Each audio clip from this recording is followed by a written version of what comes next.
सूर्यकांत त्रिपाठी निराला जी के उपन्यास महाभारत से अध्याय विराट पर्व भाग 2 खंड गोधन हरण। दुर्योधन बड़ी तत्परता से पांडवों का पता लगवा रहा था, पर अज्ञातवास के दिन पूरे होने को हुए फिर भी पांडवों का पता न चला। इसी समय विराट नगर की खबर वहां भी पहुंची कि विराट की सैरंध्री नाम की दासी से छेड़छाड़ करने के कारण उसके गंधर्व पतियों द्वारा कीचक मारा गया है। पश्चात उसके भाई भी मार डाले गए। दुर्योधन को भय हो रहा था कि पांडव वनवास की अवधि पूरी करके आ जाएंगे तो कौरव कुल की कुशल न होगी। त्रिगर्त देश का राजा सुशर्मा कई बार कीचक से हारा हुआ था। उसके मन में विराट से बदला लेने की बात उठी। उसने कर्ण से कहा, पांडवों से लड़ने की तैयारी में महाराज दुर्योधन को बल संग्रह करना ही होगा। इसलिए विराट का गोधन यदि ले आया जाए तो दूध से रसद का पूरा सुभीता रहेगा। मैं तब तक विराट से अपना बदला चुकाता हूं, आप लोग भी तैयार होकर आइए। यह कहकर सुशर्मा विराट पर चढ़ाई करने के विचार से चल दिया। यहां दुर्योधन भी यथेष्ट सेना तथा भीष्म, द्रोण, कृप, अश्वत्थामा, कर्ण आदि महावीरों को लेकर विराट पर चढ़ चला। सुशर्मा पहले पहुंचा। कुछ गौएं घेर कर तकरार की नींव डाल दी। विराट कीचक की याद कर रोने लगे। कंक ने धैर्य देकर कहा, वल्लभ यहां कई कुश्तियां जीत चुका है। वह बहुत अच्छा मल्ल है, आप घबराएं मत, आपकी हार न होगी। इससे विराट को संतोष हुआ। सारी फौज को तैयार होने की आज्ञा हो गई। कंक की सलाह से वल्लभ के रूप में भीम, ग्रंथिक के रूप में नकुल और तंत्रिपाल के रूप में सहदेव भी तैयार हो गए। दोनों सेनाओं का सामना हुआ। सुशर्मा और विराट दोनों आमने सामने थे। युद्ध छिड़ गया। सुशर्मा ने विराट के घोड़ों और सारथी को मारकर बात की बात में विराट को बांध लिया। यह देखकर मत्स्य देश की सेना भागने लगी। सुशर्मा विराट को अपने रथ पर बैठाकर ले चला। सेना को राजा की पराजय से भागते देखकर कंक ने वल्लभ को ललकारा। महावीर वल्लभ अपने दोनों तरफ ग्रंथिक और तंत्रिपाल की सहायता से बढ़ते हुए सुशर्मा के पास पहुंचे और उसी तरह उसके सारथी और घोड़ों को मार डाला। फिर सुशर्मा को बलपूर्वक पकड़कर बांध लिया और महाराज विराट के बंधन खोल दिए। सुशर्मा को वल्लभ ने कंक के सामने लाकर उपस्थित किया। कंक ने उसे क्षमा करके छोड़ दिया। महाराज विराट कंक और वल्लभ से बहुत प्रसन्न हुए। उन्हें कीचक की मृत्यु का दुख जाता रहा। वल्लभ की विराट नगर में बड़ी प्रशंसा हुई।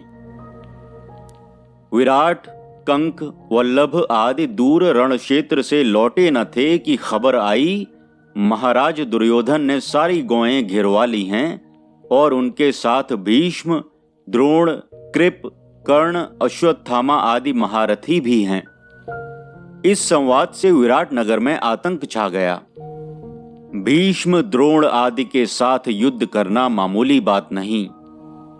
इसी समय उत्तर कुमार के सामने बृहनला को देखकर सैरंध्री बोली, कुमार, बृहनला सारथी का काम बहुत अच्छी तरह जानती है। यह एक बार अर्जुन की सारथी बनी थी। यह अगर तुम्हारे रथ पर बैठ भी जाएं तो कौरव परास्त हो जाएंगे। उत्तर ने कहा, क्यों बृहनला, आपने अर्जुन का रथ हाँका था? बृहनला ने साफ इनकार कर दिया। कहा, ऐ कुमार, भला मैं रथ हाँकना क्या जानूं? नाचने गाने के लिए कहो तो और बात है। यह कहकर वर्म उठाकर बृहनला उल्टा करके पहनने लगीं। उत्तर कुमार हंसने लगे।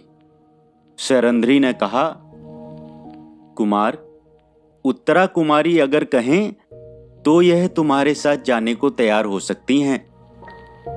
उत्तरा भी सुन रही थी। उसने ब्रिनला का हाथ पकड़कर जाने का अनुरोध किया। उत्तरा ने अच्छी तरह वर्म पहना दिया। ब्रिनला से उत्तरा ने कहा, ब्रिनला, कौरवों के अच्छे अच्छे कपड़े हमारे लिए ले आना, मैं गुड़िया बनाऊंगी। ब्रिनला ने हंसकर उत्तर दिया, राजकुमार जब जीत जाएंगे तब हम जरूर तुम्हारे लिए कौरवों के कपड़े ले आएंगे। रथ तैयार था। उत्तर कुमार सजकर अपना धनुष और तूण लेकर उस पर बैठे। ब्रिनला ने घोड़ों की जोत ली। नए जोश में कुमार को कुछ मालूम न था कि युद्ध ऐसा नहीं होता कि एक लाखों के विरुद्ध लड़ सके।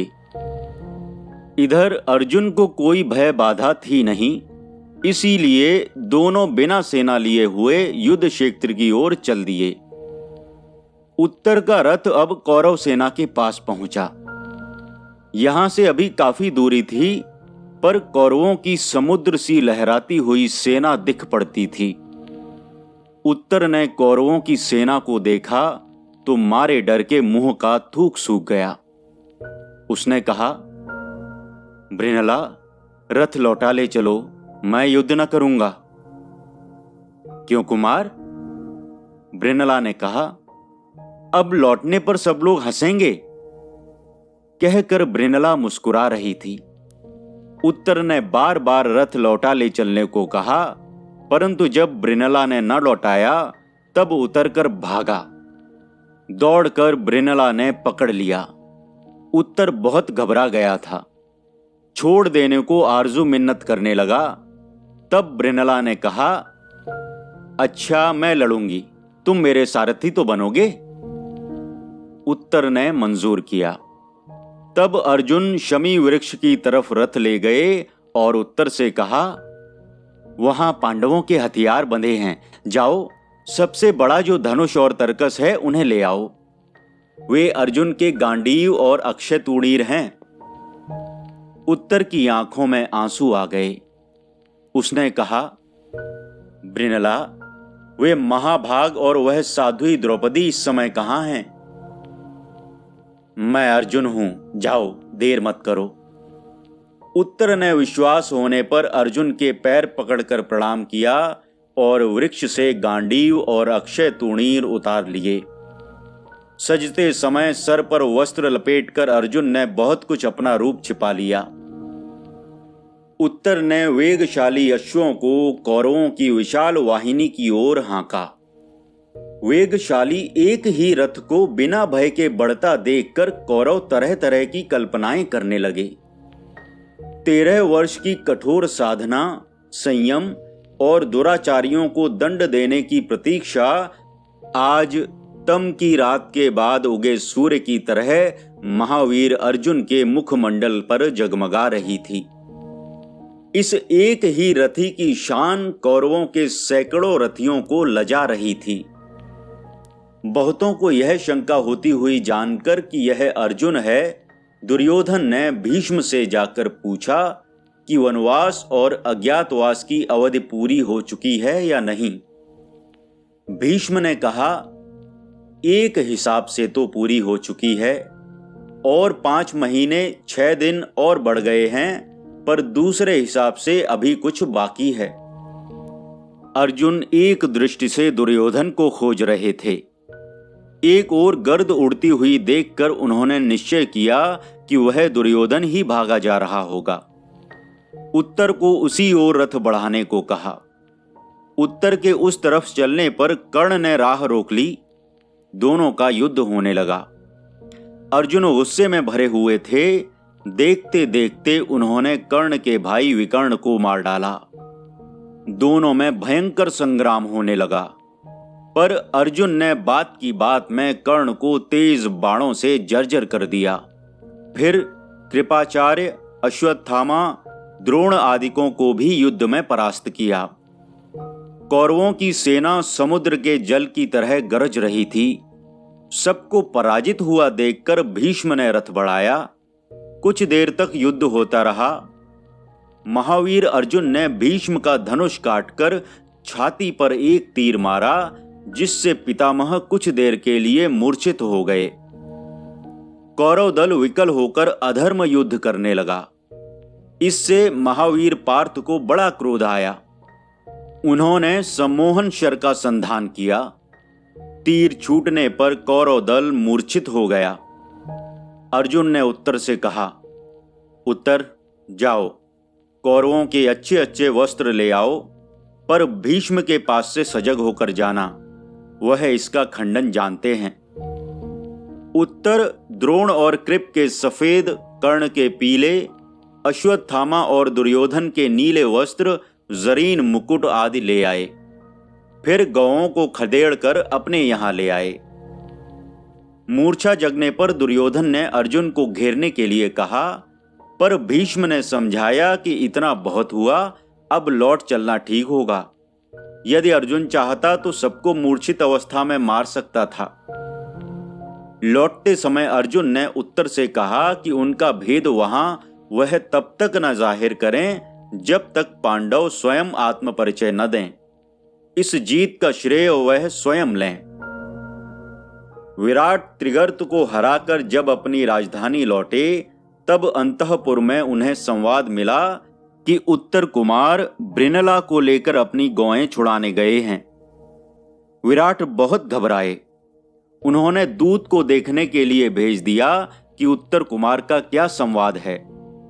कुछ देर बाद दूत विजय संवाद लेकर आया। उत्तर कुमार की विजय वार्ता सुनकर विराट भूले न समाये। बहुत दिनों से उन्होंने पासा न खेला था। उस दिन खेलने के लिए मंगवाया। खेल में कंक साथी थे। विराट प्रबल कौरव दल को जीतने वाले उत्तर कुमार की तारीफ करने लगे।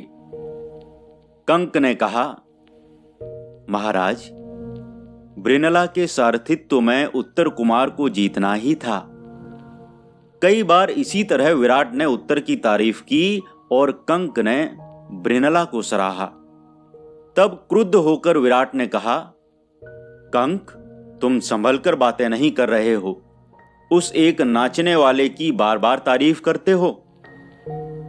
कंक ने कहा, राजन, जहां महावीर भीष्म, द्रोण, कृप और कर्ण आदि एकत्र हों, वहां उत्तर कुमार की विजय पर आप ही को विश्वास हो सकता है, किसी समझदार को नहीं।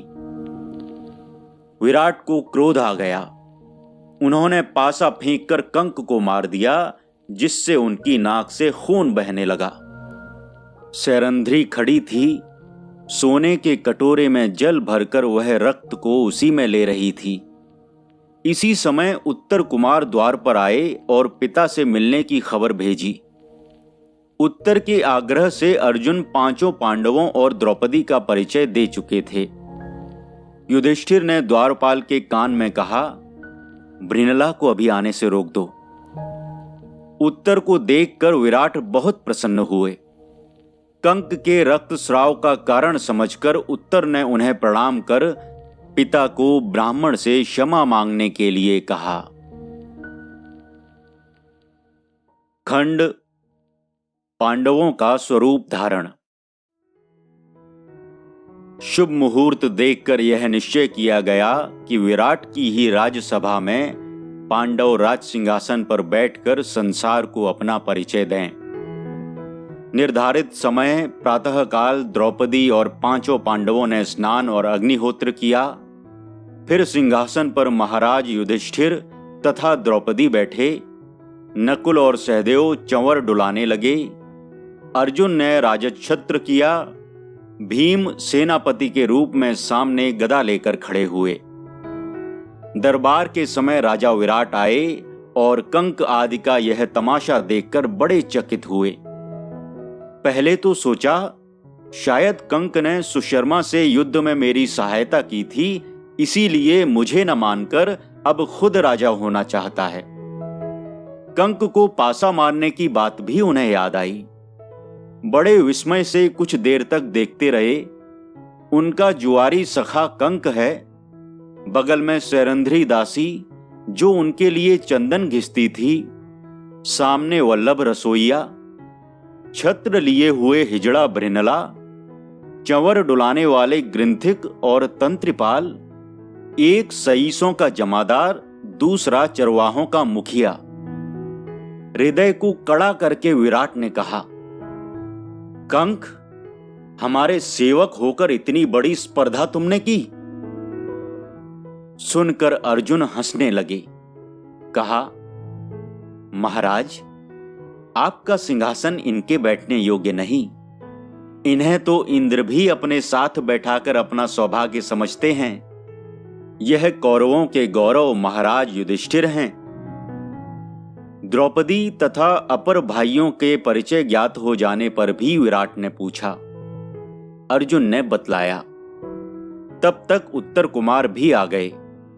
उन्होंने पिता से कहा, इन महावीर अर्जुन के ही दिव्यास्त्रों की चोटें भीष्मादि नहीं सह सके और कौरव पराजित हुए।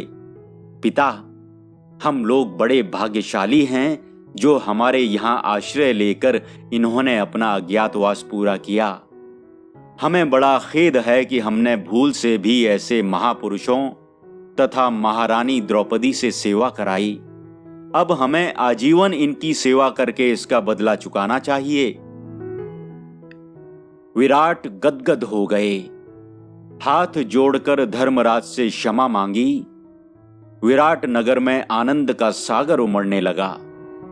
राजा विराट ने अर्जुन से उत्तरा के विवाह का प्रस्ताव किया, पर अर्जुन ने कहा, महाराज, मैंने उसे पुत्री के रूप से उसे शिक्षा दी है, यह उचित नहीं।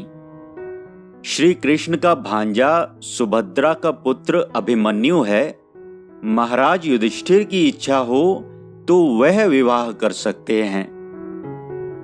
महाराज युधिष्ठिर ने आज्ञा दे दी।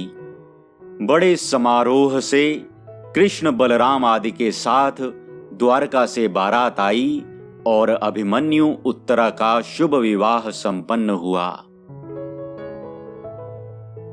सूर्यकांत त्रिपाठी निराला जी के उपन्यास महाभारत से अध्याय विराट पर्व। वाचनकर्ता अमित पांडे।